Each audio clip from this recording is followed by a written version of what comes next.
What's going on, guys? Greek for Curie, and in this video we're going to be talking about the streak that's going to end since 2004, the first time that Eli Manning will be benched.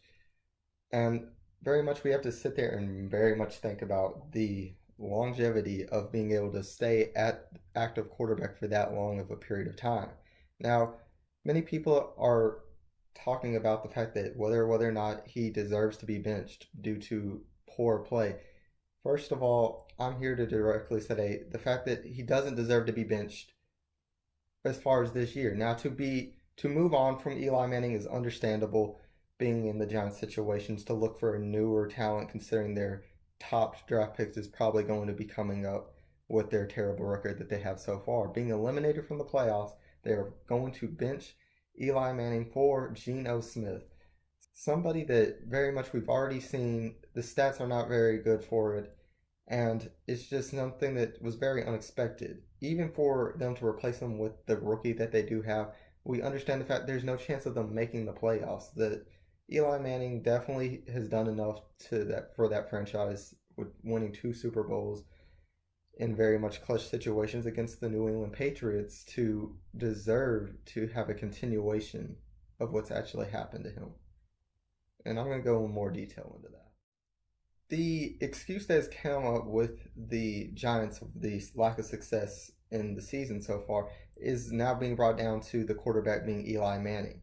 But if you actually look at the stats here, you actually can notice the fact that he's actually doing better than he has in previous years, but that never became an option or a questioning really to really happen, considering the fact that he's actually having a better season this year. Now, with high expectations for many people for the New York Giants, some even saying that they could win the Super Bowl due to the additions that they made on the offseason with their adding of more wide receivers to their amazing team. Now, of course, there were lots of problems that we already knew did happen that are obviously prevalent now, like the lack of running game that they do have and their offensive line problems, which is one of the worst in the NFL. Now, of course, I believe the fact that this is going to be the end of Eli Manning playing for the New York Giants and probably moving on to another team. I personally think the fact that a team that you should go to is Jacksonville, who obviously has a struggling quarterback themselves in Blake Bortles, somebody that obviously, with Jacksonville having a pretty good defense and a good running game, can easily become a team that can be very formidable. Here's one of the things that I think is very outstanding for what actually happened. Despite the fact many people thinking that Eli Manning is having a very strugglesome year this year, just because of the team's record, I feel like is what's really taking away the notices.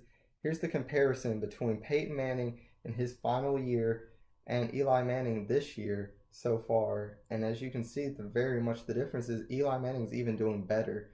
So I think the fact that he can still be able to be a winning quarterback in this expectations, not to the fact that he's an elite quarterback or that him being better than Peyton his last year is any accomplishment really, but just to state the fact that with the right team around a quarterback like that, obviously Eli Manning also being very good in very clutch situations in the playoffs and past times, if he can very much muster around and win a Super Bowl for another team, and that would be very great for him. Tell me what your guys' thoughts are in the comments below, and if you enjoyed, leave a like and subscribe to become part of the Greek Army today. And as always, this is Sparta.